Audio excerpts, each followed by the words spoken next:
తమిళనాడులో మరోసారి హిందీ వివాదం రాచుకుంది. హిందీలో ఎల్ఐసి వెబ్సైట్ తేవడంపై తమిళనాడు సీఎం స్టాలిన్ ఆగ్రహం వ్యక్తం చేశారు. వెబ్సైట్లో ఇంగ్లీష్ భాష ఎంచుకునే ఆప్షన్ కూడా హిందీలోనే పెట్టడంపై మండిపడ్డారు. కేంద్ర ప్రభుత్వం దక్షిణ భారత ప్రజలపై బలవంతంగా హిందీ భాషను రుద్దే ప్రయత్నం చేస్తుందంటూ ట్విట్టర్ వేదికగా ఆరోపించారు.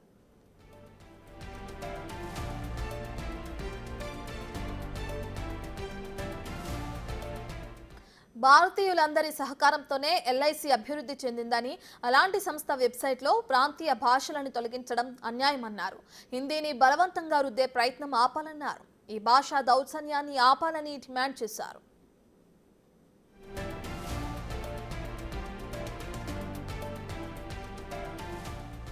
ఎల్ఐసి అధికారిక వెబ్సైట్లో మంగళవారం ఉదయం హిందీ భాష మాత్రమే దర్శనమిచ్చింది.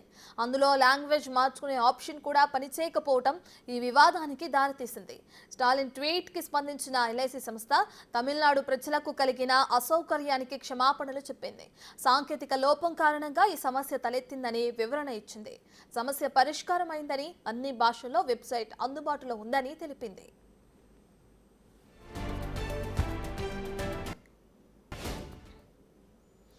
ఎయిర్ ఇండియా సర్వీసుల్లో లోపాలపై రోజుకో వార్త తెరపైకొస్తుంది. మరోసారి ప్రయాణికులకు చేదు అనుభవం ఎదురైంది.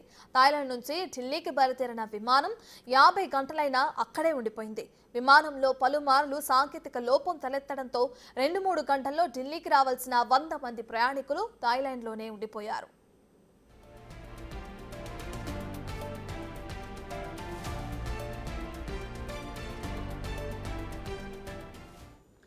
ఎయిర్ ఇండియాకు చెందిన ఓ విమానం నవంబర్ 16న థాయిలాండ్ నుంచి ఢిల్లీకి బయలుదేరింది. టేకాఫ్ అయిన కొద్దిసేపటికే విమానంలో సాంకేతిక లోపం తలెత్తింది.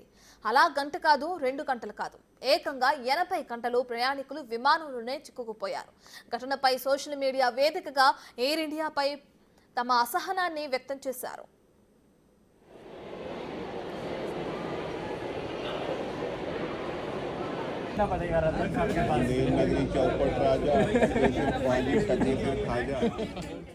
విమానంలో సాంకేతిక లోపమని చెప్పి ప్రయాణికులను 6 గంటలు ఎయిర్పోర్ట్లోనే ఉంచారు. ఆ తర్వాత మరో విమానంలోకి ఎక్కించారు. టేకాఫ్ అయిన 2 గంటల తర్వాత మళ్ళీ ఫుకెట్లోనే విమానాన్ని ల్యాండ్ చేశారు.